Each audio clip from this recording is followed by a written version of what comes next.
Welcome friend, আজকে আমরা ন্যারেশনের দ্বিতীয় ক্লাস নিয়ে এসেছি। আজকে আমরা জানবো ন্যারেশন চেঞ্জ অ্যাসার্টিভ সেন্টেন্সে কিভাবে করব তার দ্বিতীয় নম্বর ক্লাস। চলো দেখি রুল 1 কি বলছে। বলছে যদি রিপোর্টেড স্পিচটি অর্থাৎ কমাকর্ষণের ভিতরে যা থাকে সেই সেন্টেন্সটি যদি চিরসত্য হয় বা অভ্যাসগত সত্য হয় বা বৈজ্ঞানিক সত্য হয়, মানে বৈজ্ঞানিক দ্বারা প্রমাণিত হয়েছে সত্যি, এরকম যদি কোনো সত্য জিনিস হয়, তাহলে সেক্ষেত্রে রিপোর্টেড স্পিচের টেন্সের কোনো চেঞ্জ হয় না, যা থাকে ঠিক তাই বসে। যেমন দেখো এখানে দ্য টিচার সেড কমা করছেন the earth moves round the sun. এটা একটা চিরসত্য। চিরসত্য কি না, এই হচ্ছে আমাদের সূর্য, এই হচ্ছে আমাদের পৃথিবী। তাহলে আমাদের এই পৃথিবী সূর্যের চারধারে ঘুরতে থাকে। তাহলে এটা চিরন্তন সত্য, এটা পাল্টিবেক নেই। তাহলে পৃথিবী সূর্যের চারদিকে ঘুরতে থাকে, এটা হচ্ছে চিরসত্য। তাই আমরা এখানে এই যে রিপোর্টেড স্পিচে, এটা হচ্ছে রিপোর্টেড স্পিচ আরএস, আর এটা হচ্ছে রিপোর্টিং ভার্ব। তাহলে রিপোর্টিং স্পিচের টেন্সের কোনো চেঞ্জ হবে না, চেঞ্জ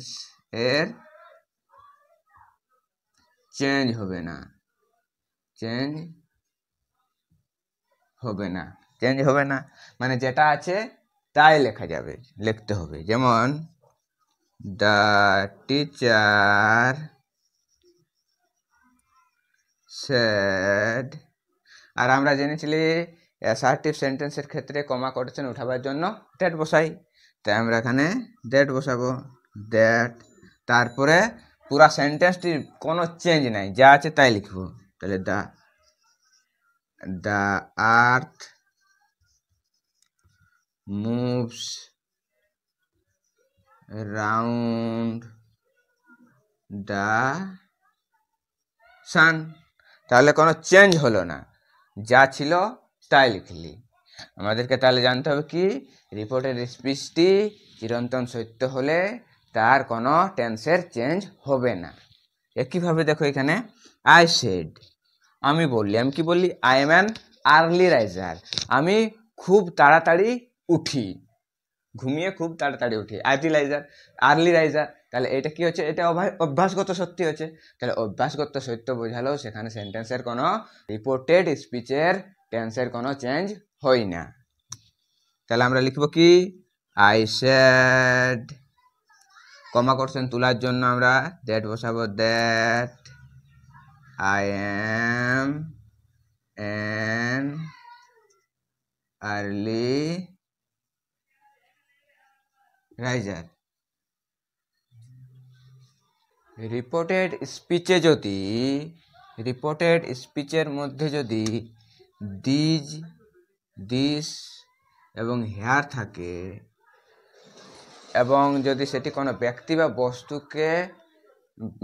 বা বস্তুকে বোঝায়, এবং সেটি যদি তার সম্মুখে থাকে অর্থাৎ সামনে থাকে, তাহলে আমরা সেই ক্ষেত্রে আমরা যখন ইনডাইরেক্ট করব, আমরা দিস এবং হেয়ারের কোনো পরিবর্তন করব না, সেখানে কেবলমাত্র টেন্সেরই পরিবর্তন হবে।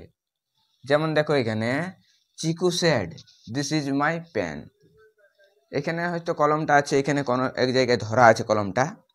চিকু বলছে দিস ইজ মাই পেন, এটা একটা বস্তুকে বোঝাচ্ছে আর বস্তুটা কি আমার সম্মুখে আছে। তাহলে সম্মুখে আছে মানে সামনে আছে। তাহলে এরকম সামনে থাকা বোঝালে আমরা দিস প্রোনাউনটির ব্যবহার করি। আর সেক্ষেত্রে আমরা যখন রাসেন চেঞ্জ করব, তখন আমরা সেখানে এমনিতে আমরা দিস থেকে দ্যাট করি, কিন্তু এখানে আমরা দ্যাট করব না, দিসেই থাকবে। বোঝাই ওই ব্যক্তিটা যার জিনিসটা বলে, তাহলে সেইখানে দিসেই থাকবে। যেমন চিকু said that this, এখানে কেবলমাত্র টেন্সের পরিবর্তন হবে, যেহেতু এখানে স্যাড পাস্টে রয়েছে তাই আমাকে এখানে ভার্বটি পাস করতে হবে। দে ওয়াজ, এর মা এটা কার বটে না চিকুর বটে, তাহলে চিকুর মতলব হিজ পেন, কার কলম বটে হিজ পেন। একইভাবে Biru said comma quotation here is the book I wanted. Here থাকলে আমরা দেয়ার করি, কিন্তু এখানে আমার সম্মুখে থাকে, তাহলে সম্মুখে থাকলে সেখানে যদি আমাদের সম্মুখে থাকে তাহলে আমরা ওইখানে সেই প্রোনাউনটির কোনো চেঞ্জ করব না, যা থাকবে তাই বসে যাবে। তাহলে কি এখানে একটা টেবিল আছে,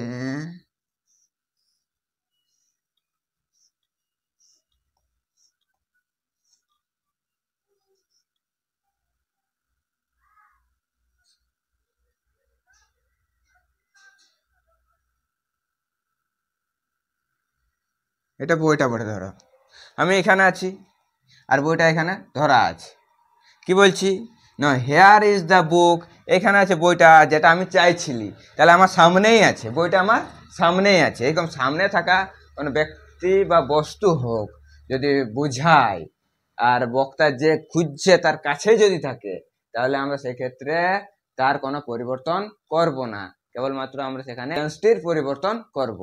এখানে দেখো বিরু সেড কমা কোটেশন উঠাবার জন্য দ্যাট, এবার হেয়ারকে হারে থাকবে হেয়ার, এখানে ভার্বের চেঞ্জ করতে হবে, এখানে পাস্ট আছে তাই আমি এখানেও পাস্ট করবো, ওয়াজ দ্য বুক